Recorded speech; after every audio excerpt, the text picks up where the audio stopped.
They knew their love would cost them, and they chose each other anyway. Ji-Hoon wasn't just powerful, he was dangerous in ways the world couldn't see. And loving him meant stepping into a war Sarah didn't start. The moment she stayed, the attacks began. His enemies came for her. His past came for them. And the truth behind their connection was never meant to be uncovered. But walking away wasn't an option anymore. Because this wasn't just love. It was a choice, with consequences neither of them could escape. The Kang estate is far too quiet. Sarah feels the pressure in the air, like the stillness before a massive storm. She is safe behind these walls, but she isn't at peace. The silence breaks when Nari walks in. She isn't just a guest. She's the woman the world expected Ji-Hoon to marry, his sophisticated, high society ex. She moves through the house like she still owns it, polished and untouchable. She finds Sarah alone, where no one can witness the damage she is about to do. Nari looks at her with pure disappointment, as if Sarah is just a temporary mistake. "You're not his type," Nari says quietly. She lets the words hang in the air. "You're not special either." Ji-Hoon doesn't fall in love. He gets bored, and when he does, he always comes back to me. Then comes the warning. "Walk away now, before it's too late." Nari leaves as if nothing happened, but her words stay behind. They feel heavy and uncomfortable. Sarah tries to tell herself it's just a bitter ex talking, but for the first time, she feels completely out of her depth in Ji-Hoon's world. Meanwhile, the real danger is forming elsewhere. Sarah's ex-husband, Min-jae, meets Nari in private. They don't trust each other, but they have the same goal.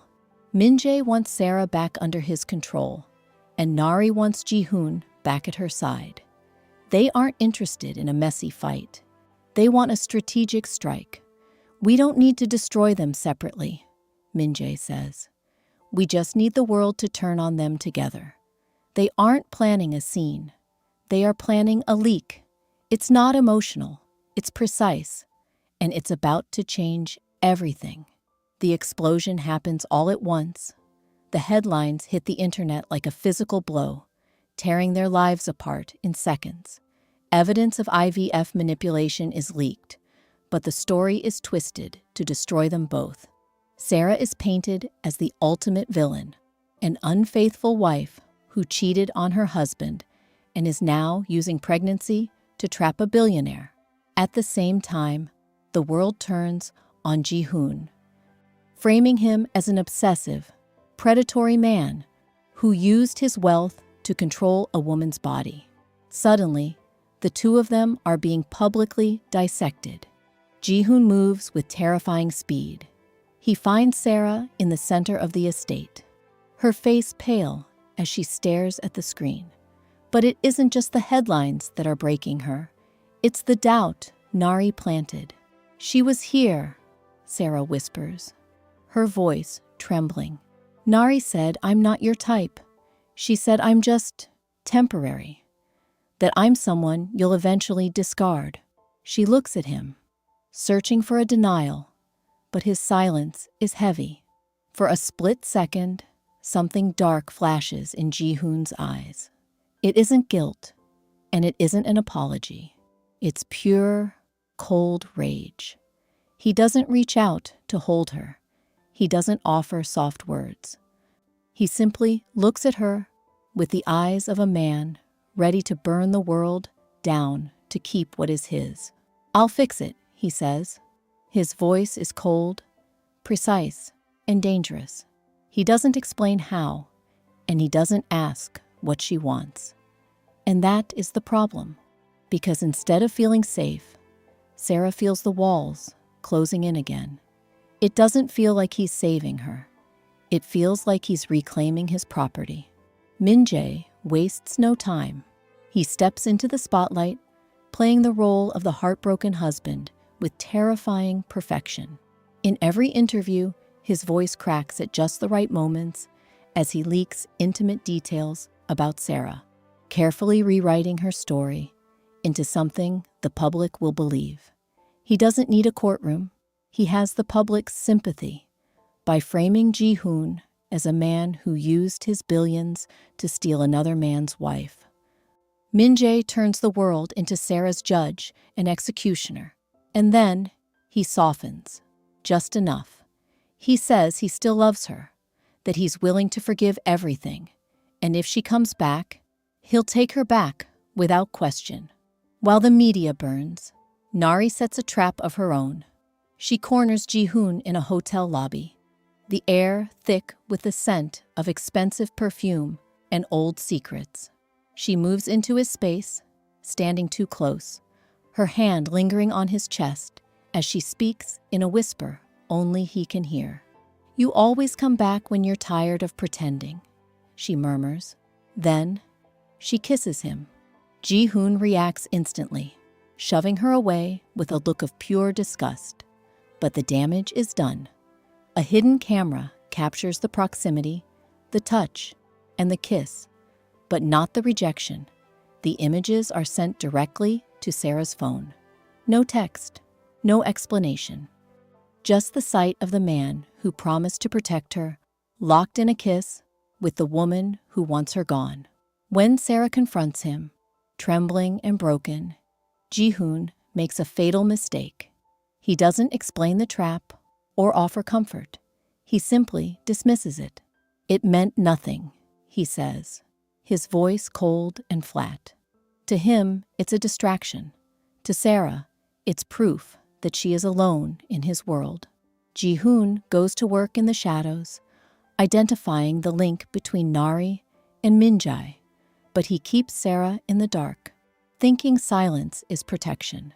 He doesn't realize that by hiding the truth, he is only feeding her fear. He is winning the war, but he is losing her. Ji-Hoon corners Nari in the suffocating silence of a private terminal.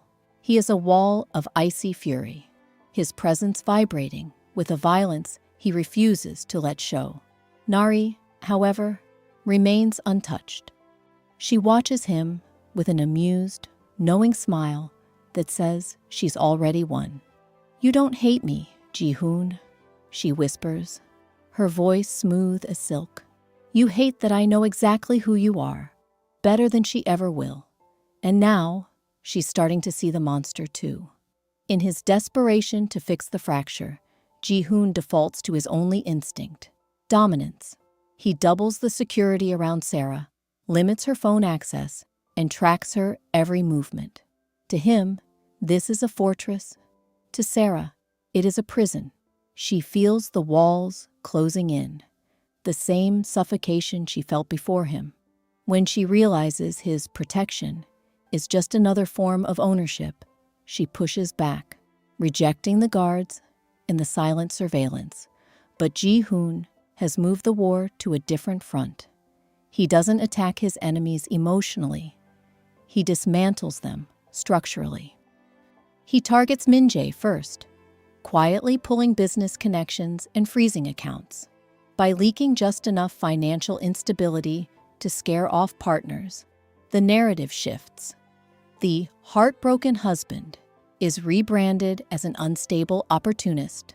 Min-jae is isolated, his credibility dissolving without a single public blow.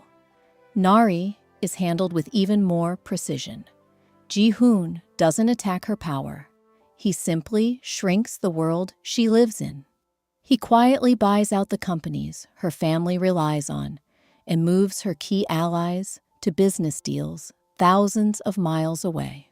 Behind the scenes, he intercepts her communication lines, ensuring that every time she tries to leak a story, it hits a dead end.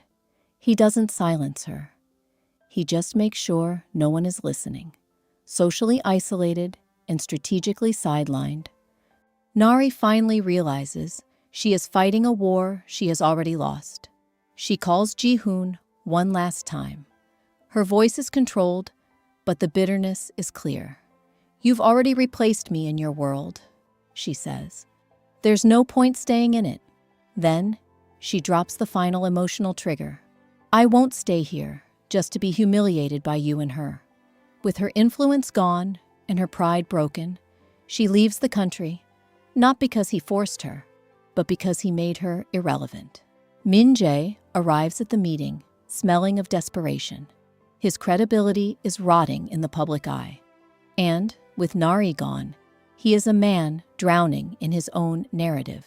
He finds Do-yoon, Ji-hoon's oldest and most ruthless business rival, in a space that feels like a tomb.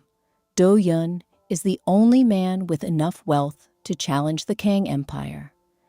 And he has been waiting for years for Ji-hoon to bleed. Min-jae leans in, offering the wreckage of Ji-hoon's reputation like a gift. I can help you destroy him, he urges. His weakness is Sarah. Do-yoon doesn't blink. He doesn't even look impressed. He simply leans back, the shadows of the room carving deep lines into his face. I already have that, he says softly. The words hit Min-jae like a strike. In that moment, the realization sinks in. Min-jae was never a player in this war. He was just noise. Do-yoon leaves without a second glance, leaving Min-jae alone with his own insignificance. Do-yoon moves toward Sarah, but he doesn't use Nari's blunt cruelty. He intercepts her while she is shopping for baby clothes, a vulnerable moment in a sterile aisle. He doesn't threaten, he observes. You look like someone placed inside a war she didn't choose, he says. His voice is calm, almost kind.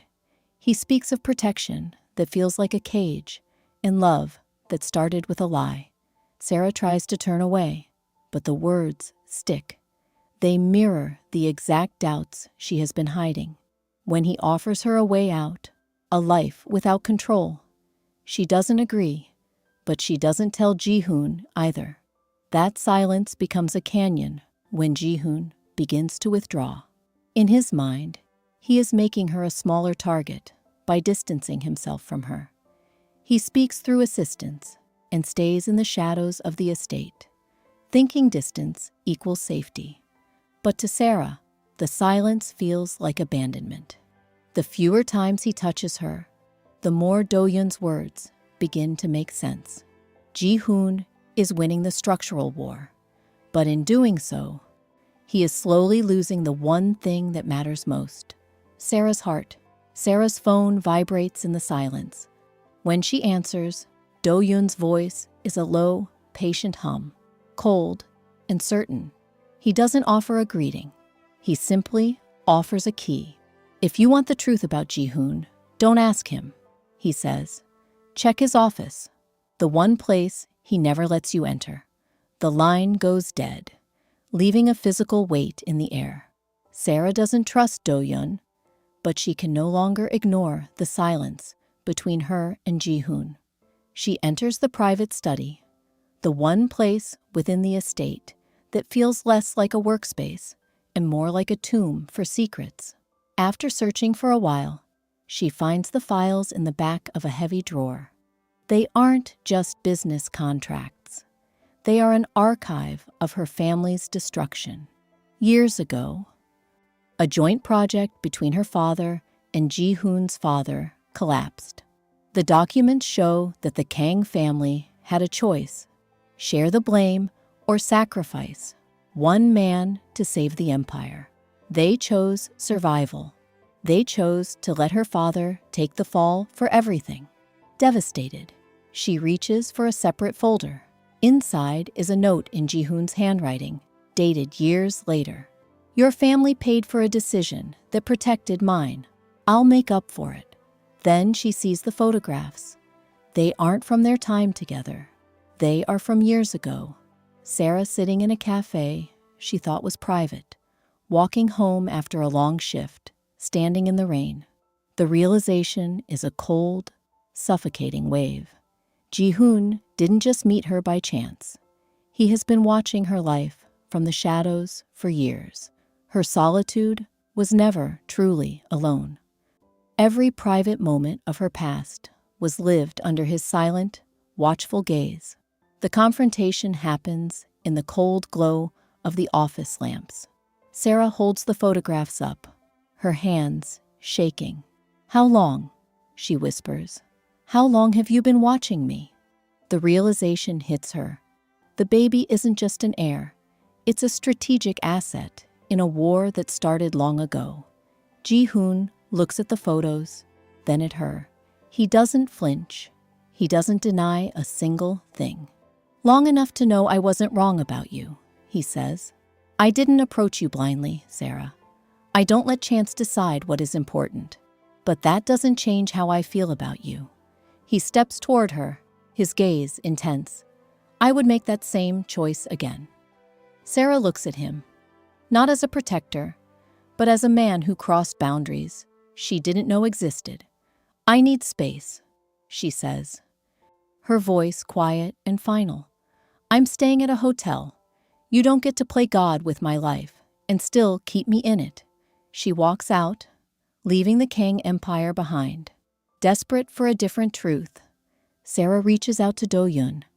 They meet on the neutral ground of her hotel lobby. She looks at the man who was once an enemy and says simply, "You were right about him." Do-Yun doesn't gloat. He only observes. He reframes her pain with clinical precision. "Truth without consequence is just information," he tells her. "If you want closure, you don't walk away. You take something back." After a long silence, Sarah nods. She agrees to enter the system. She agrees to help him. When Ji-Hoon's men report the meeting, he doesn't shout. He doesn't break things. He stares at the surveillance images of Sarah sitting across from his greatest rival. And the betrayal cuts deeper than any corporate loss. His heart fractures in the silence of his empty home.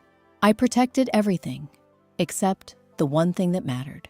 Sarah settles into Do-Yun's world like a shadow. He tests her constantly, granting her access to encrypted files and feeding her fragments of Ji-Hoon's financial weaknesses. He is looking for a crack in her resolve. But Sarah doesn't panic. She has stopped being the victim of the story and has decided to become its ending. "I will finish this," she whispers to herself. The words, a cold vow. During a late-night strategy session, Do-Yun mentions the Kang estate's nursery, a detail meant to sting. Sarah's breath hitches, a sharp, emotional reaction rising in her throat. But she stops herself mid-breath. She freezes, realizing that in this world, an emotional response is a target. She swallows the pain, her expression turning back to stone. By the end of the first week, she stopped asking questions. By day 10, she was anticipating Do-Yun's moves before he even made them. Learning the rhythm of his power, she becomes a silent observer of the patterns in his office. She notes exactly when he leaves for his midnight meetings and which couriers are allowed past the gates. She watches where the most sensitive files are rotated and, more importantly, identifies the one safe that is never touched. It isn't just about revenge anymore. It is about mastery. She is learning their language, and she is preparing to speak it better than either of them. As she moves through the cold corridors of Do-Yun's empire, she feels the transformation taking hold. The softness that Ji-Hoon claimed to love is being replaced by a sharp, lethal clarity. She realizes that both men see the world as a chessboard, and for too long, she was merely a piece being moved. But now, as she stands in the silence of the rival's lair, she begins to see the board from above. She isn't just waiting for the right moment to strike. She is waiting for the moment they both realize they no longer control the game. Every document she reads and every secret she uncovers is another brick in the fortress she is building around herself. A fortress neither Ji-Hoon nor Do-Yun will ever be able to breach. The silence in Ji-Hoon's study is a vacuum. The latest report lies on the mahogany surface, clinical and final. She's been staying at Do-Yun's residence. No interpretation is needed. His empire feels suddenly irrelevant. Ji-Hoon doesn't snap. He dismisses the room, his voice a ghost of its usual command. When the doors click shut, he walks to the table, his movements mechanical. He is a statue of frozen grief. His hand tightens against the wood, not in violence, but in a desperate search for something solid. His breathing is jagged. He reads the line again, waiting for the truth to change. It doesn't. Something in him gives way. He sinks into his chair with the hollow collapse of a man who has lost ground he can never recover. She went to him. The whisper is barely audible. There is no anger, only a devastating realization, followed by something worse: acceptance. For the first time, he doesn't reach for control. He doesn't move a piece on the board. He simply sits in the shadows, feeling the absolute weight of the distance. He can buy the world, but he cannot fix this. Across the city, Sarah moves like a ghost through Do-Yun's penthouse. Overhearing a conversation between Do-Yun and his right-hand man, she identifies her target, the consolidated proof, a flash drive holding the raw evidence of the IVF manipulation and the Kang family's corporate sacrifices. It is Do-Yun's insurance and Sarah's exit strategy. When Do-Yun is called away, Sarah enters his office. There are no alarms, only the crushing weight of the point of no return. With steady fingers, she finds the small piece of metal that can dismantle lives. As she slips it into her pocket, the door handle clicks, panic flares, but a timely distraction, a phone call for the hallway guard, allows her to slip out, fluid and unnoticed. When Do-Yun returns, his intuition flares. He notes a drawer, misaligned by a fraction of a millimeter. He opens it. The drive is gone. He doesn't rage. He is perfectly still. "You were closer than I allowed," he murmurs to the empty room, a spark of respect flickering in his eyes. "And I missed it." He doesn't give chase. He simply sits in the dark, waiting to see if she returns to the man who watched her from the shadows, or if she finally burns both their worlds to the ground. Sarah arrives at the estate in silence. She enters the foyer, the flash drive a cold weight in her palm. Ji-Hoon is already there, waiting in the shadows. He doesn't move, but the air shifts, a sharp, painful vibration of relief he cannot fully mask. His eyes take her in, confirming she is real, that she came back. His hand tightens at his side, the only sign that his control is slipping. He had prepared for everything except this. Sarah walks past him. There is no softness in her stride, no hesitation. The relief in Ji-Hoon's chest settles into something heavier, the realization of distance. She places the flash drive on the table with a clinical click. He wants to speak, but the look in her eyes stops him. This isn't a return to safety. It is a shift in power. He realizes she didn't come back to be saved. She came to set terms.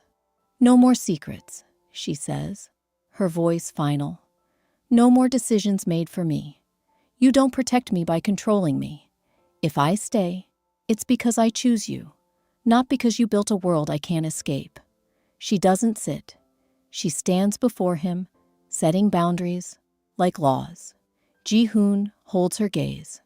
This time, he doesn't try to reframe her words or take the lead. He simply nods. It is careful and intentional. "Understood," he says. They open the drive together. Inside is the consolidated proof, Do-Yun's strategic mapping of the Kang Empire's vulnerabilities. Ji-Hoon extracts a segment of the data and sends it directly back to Do-Yun. No warning, just exposure. Do-Yun calls immediately, his voice sounding impressed. "She did better than I expected," he says. "You're teaching her too well." Ji-Hoon doesn't react emotionally. He looks at Sarah, acknowledging the woman she has become. Not a piece on the board, but a player in her own right. Then he speaks into the phone, his voice calm and precise. "We both have enough on each other now." He pauses, letting the weight of the flash drive settle between them. "Any move you make ends you, too." There is no tension on the other end, only the cold recognition of a checkmate. Ji-Hoon finishes, his tone final. "Let's end the interference. Your side stays in your world. Mine stays in mine." Do-yeon doesn't argue. He understands the architecture of mutual destruction. This is the only balance left. "Agreed," he says, and the call ends. The silence that follows is different. It isn't empty, it is settled. For the first time, they aren't bound by secrets or strategy, only by the choice to remain. The moment Ji-Hoon lowers the phone, the world stops. Sarah freezes, her breath hitching in a sharp, jagged gasp as a sudden, heavy pressure shatters the silence. Her water breaks, the physical reality of the moment, crashing through the high-stakes tension of the room. The strategist in Ji-Hoon vanishes, replaced by a raw, unscripted instinct. Time fragments into a blur of clinical white and urgent movement. There are flashes of hospital lights and the rhythmic thud of gurney wheels against linoleum. Through the haze of pain, Sarah feels one constant: Ji-Hoon's hand. He doesn't bark orders at the medical staff. He simply stays. He is a silent anchor in a storm of clinical urgency, his presence stripped of the billionaire facade, reduced to the man who refuses to let her go.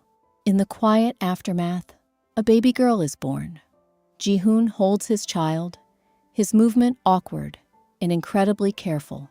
He looks down at the fragile life in his arms, his face a map of emotions he never allowed himself to feel: terror, wonder, and a sudden, violent vulnerability. Sarah watches him from the bed, her body exhausted, but her gaze clear. The power dynamic that once defined them has been burned away. "I will not return to what we were," she says quietly, her eyes meeting his over the head of their daughter. "Only to what this becomes, as equals, no more secrets." Ji-Hoon doesn't hesitate. He doesn't try to negotiate or reclaim the lead. He simply nods, a smile breaking through his exhaustion, a look of pure, unadulterated acceptance. He understands now that control was always a shadow of what they actually needed. For the first time, there is no control between them, only choice. He leans down, his forehead resting against hers, the scent of the hospital fading behind the heat of their proximity. In the beginning, he chose her, weaving a web of power to keep her in his orbit. Now, in the soft light of the room, Sarah reaches out and pulls him closer. She chooses him back. When his lips meet hers, the kiss is slow, desperate, and finally, honest. The war is over, and the empire is just a backdrop to the fragile, beautiful truth of what they have finally become.